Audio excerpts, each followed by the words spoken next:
Seja um mantenedor da Constante TV. Estamos construindo uma TV pela internet, dedicada a comunicar o Evangelho para a glória de Deus. A partir de R$5, você pode ser colaborador desse projeto. Preencha o formulário e torne-se mantenedor hoje mesmo. Ou acesse o site ibconstantinopolis.com.br/Constante TV.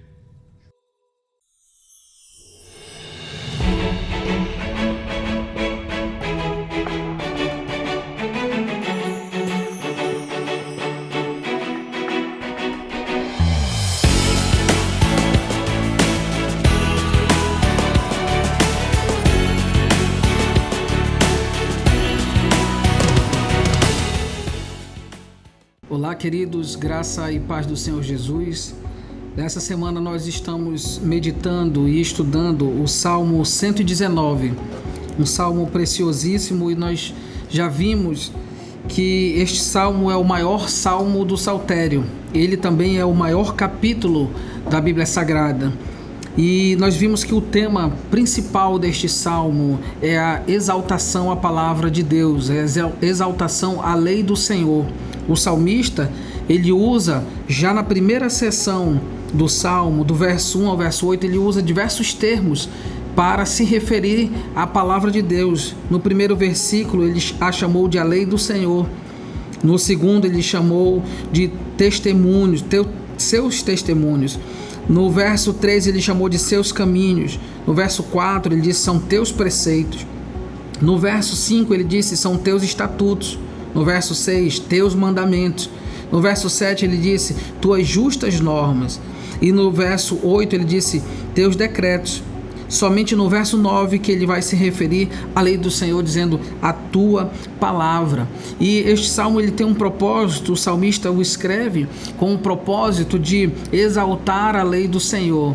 E por que a lei do Senhor ela deve ser exaltada? Porque ela pertence a um Deus santo, a um Deus soberano, a um Deus justo, a um Deus reto.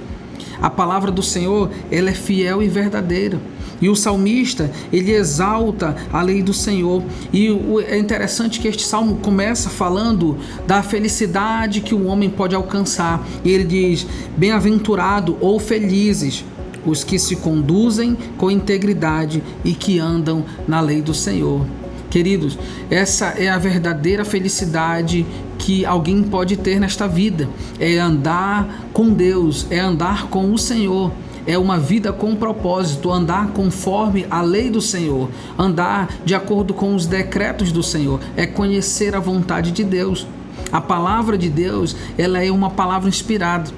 Nós já vimos que esta relação do homem com a palavra de Deus, ela foi prejudicada. Porque no início o homem tinha comunhão com o Senhor, mas o pecado corrompeu esta comunhão. E depois de ser expulso do jardim, o homem já não pôde mais falar face a face com o Senhor. Mas o Senhor, rico em misericórdia que é, Ele nos proporcionou e nos deu acesso a Ele através da sua palavra. Tudo o que nós precisamos para conhecer ao Senhor, para conhecer a sua vontade, está registrado na sua palavra. E todos os homens, eles têm os olhos como que obscurecido para não contemplar a palavra. É por isso que o salmista, ele ora aqui no Salmo 119, e ele ora pedindo ao Senhor que lhe abra os olhos para que ele contemple a palavra do Senhor. E ele ora dizendo, Senhor, abre os meus olhos, abre o meu entendimento para contemplar a tua palavra. Queridos, nós, pelo pecado que danificou a nossa comunhão com o Senhor, nós temos dificuldades, nós temos empecilhos espirituais para a compreensão da palavra, mas o Espírito do Senhor é quem nos ajuda, o Espírito do Senhor é quem nos guia e quem nos dá a direção no entendimento, no estudo da palavra. E o salmista, ele exalta a palavra de muitas formas. Ele entende que somente pela palavra de Deus e pelo conhecimento da palavra e da vontade do Senhor, o homem pode guardar puro o seu coração. E ele usa isso dizendo, como guardará o jovem puro o seu caminho? Vivendo de acordo com a tua palavra. E ele diz, guardei a tua palavra no meu coração para não pecar contra ti. Porque quando nós conhecemos a verdade do Senhor, quando nós praticamos a palavra de Deus, não somente ouvintes. Jesus advertiu aos seus discípulos.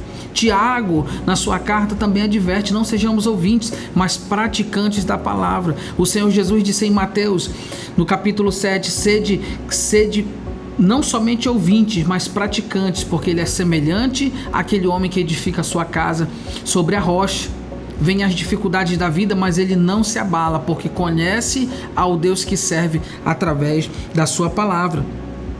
O salmista diz no verso 18: desvenda-me os olhos para que eu veja as maravilhas da tua lei, porque nós precisamos desse desvendar, desse descortinar, que só o Espírito do Senhor pode produzir no nosso coração e na nossa mente, para contemplarmos a beleza da palavra do Senhor, que é a palavra que liberta, a palavra que restaura, é a palavra que nos santifica e nos conduz num caminho de santidade perante o Senhor, para alegrar ao Senhor. E o salmista diz aqui no verso 72, porque os versículos anteriores nós já demos uma breve passada por eles. O salmista diz no verso 72: para mim a lei da tua boca vale mais do que milhares de peças de ouro e de prata.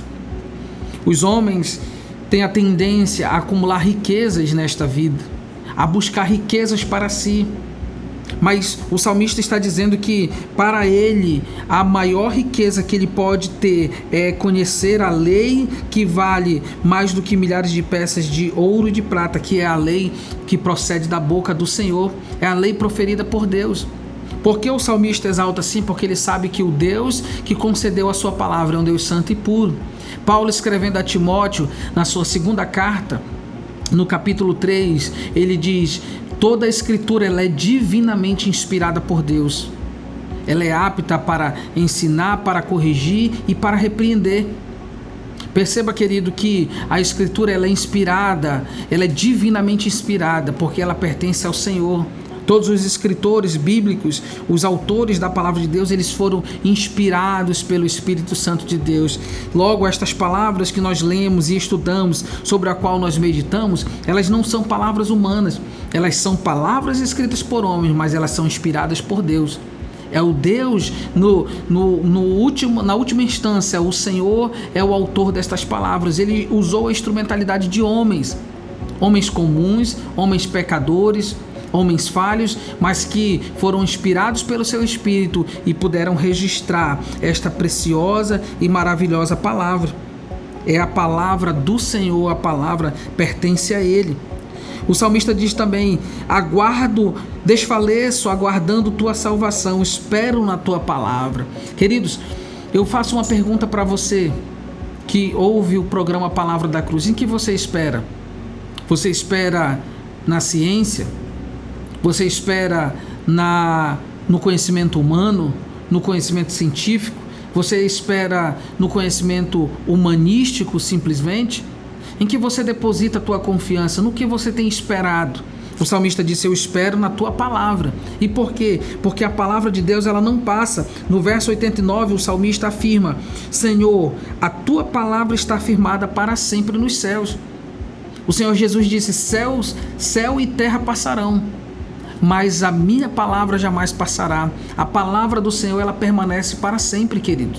A palavra do Senhor ela é eterna, porque ela é a palavra de um Deus eterno. Ela é uma palavra de um Deus que não mente, que não falha. Tudo o que o Senhor registrou e todas as bênçãos que o Senhor declarou e todas as promessas do Senhor, Ele é fiel para cumprir.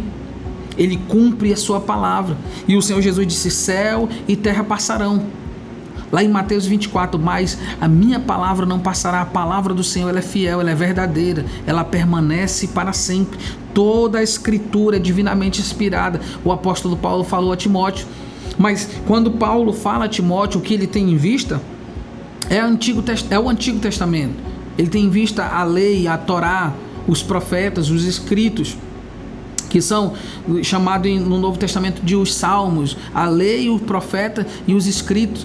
É isso que Paulo tem em mente, mas todas as escrituras são divinamente inspiradas. O Novo Testamento foi inspirado pelo Espírito do Senhor, de forma a revelar de forma precisa a bendita a revelação do Filho de Deus, Jesus Cristo, nosso Senhor. Ele é a revelação máxima da palavra de Deus. E o salmista continua dizendo, no verso 105, um verso tão conhecido: Tua palavra é lâmpada para os meus pés e luz para o meu caminho. Quando ele fala lâmpada para os meus pés, ele tem em vista não as lâmpadas que nós conhecemos hoje, que são utensílios eletrônicos que dependem de energia elétrica. Ele está pensando aqui numa espécie de lamparina, um utensílio feito de barro, ao qual continha uma certa quantia de combustível, que era azeite e aceso, mas ele não iluminava muito, ele iluminava o suficiente para dar passos. E ele tinha que estar na sua mão, iluminando cada passo. Querido, é esse o sentido que o salmista dá. Lâmpada para os meus pés é a tua palavra. Cada passo meu, eu necessito da iluminação da palavra de Deus. É passos diários, passos constantes, mas passos iluminados pela palavra. Você tem se alimentado da palavra diariamente? Eu pergunto a você, você tem buscado ao Senhor diariamente na sua palavra? Você tem buscado a orientação de Deus para viver uma vida reta e íntegra diante do Senhor? Neste mundo tenebroso, neste mundo de trevas, neste mundo altamente individual, altamente egoísta, neste mundo de trevas propriamente, neste mundo que jaz no maligno, você tem buscado ao Senhor a sua lei para ser iluminado pelo Senhor? O salmista, ele fala em diversos versículos que ele tem mais conhecimento do que os sábios, porque ele diz que vive a palavra do Senhor. Muito embora tenha pessoas que tenham bastante conhecimento acerca da palavra, se essa pessoa não vive de acordo com a palavra, o seu conhecimento é vão. Tiago diz que ele é mentiroso, porque é necessário que eu, conhecendo a lei do Senhor, eu viva ela, porque o próprio Senhor disse que os seus mandamentos são para serem obedecidos. O Senhor disse: ordenaste teus preceitos para que fossem obedecidos com cuidado. Esse é o objetivo da palavra de Deus, para que o homem, a mulher, o jovem, a criança, o ancião, todos possam obedecer a palavra de Deus. Ela existe para ser obedecida. Muitas vezes isso vai contra a minha vontade, muitas vezes isso vai contra o meu próprio desejo, os meus próprios interesses, mas obedecer a palavra de Deus é melhor. É muito melhor do que tão somente sacrificar. Tem pessoas que sacrificam uma vida inteira, mas não querem obedecer a palavra de Deus. Obedecer é melhor do que sacrificar. Obedecer à lei do Senhor traz benefícios. É como se nós estivéssemos lendo aqui no Salmo 119 a bula de um remédio que mostra as suas indicações. As contraindicações da palavra é que ela é contra o pecado, que ela é contra o mal presente neste mundo, que ela é contra a maldade, a iniquidade, a pecaminosidade do coração humano. Mas os benefícios da palavra são muitos. E o salmista começou dizendo que aqueles que andam na lei do Senhor, esses são felizes, porque a felicidade verdadeira e genuína não é baseada em conhecimento humano, mas é baseada no conhecimento do Senhor, que é o conhecimento eterno, que é o conhecimento que conduz à vida eterna. E eu te pergunto, querido, você tem conhecido ao Senhor através da sua palavra? Não pelas suas experiências pessoais. O nosso coração, ele é enganoso mais do que todas as coisas é o coração humano. E nós devemos guardar esse coração, porque dele procedem todas as saídas da vida. E nós só podemos fazer isso mediante a palavra do Senhor, que é a revelação inspirada do Senhor. Tudo o que nós precisamos conhecer acerca do Senhor está registrado na sua palavra. É a revelação suficiente para que nós possamos caminhar uma vida de integridade que agrada ao Senhor. E lembre-se, a revelação desta palavra é a pessoa bendita de Jesus Cristo. De Gênesis a Apocalipse, as Escrituras apontam para o Filho de Deus, o Redentor, o Cordeiro que foi sacrificado antes da fundação do mundo. A palavra de Deus, ela é viva e eficaz. Penetra até a divisão da alma e espírito, juntas e medulas, e é apta para discernir pensamentos e intenções do coração. Eu oro para que você dedique a sua vida ao Senhor, conheça o Senhor através da sua palavra, vença a preguiça, vença o cansaço, Vença as dificuldades do seu próprio coração e medite na palavra diariamente. Não abra mão de aprender e crescer na graça e no conhecimento do Senhor diariamente. Eu tenho certeza que você chegará a níveis cada vez melhores e maiores de intimidade com o Senhor. Você se alimentará em fé cada dia mais com o Senhor. A tua fé se tornará mais robusta. Você estará edificando a sua casa sobre a rocha que é Cristo Jesus, o nosso Senhor. Que Deus te abençoe rica e abundantemente.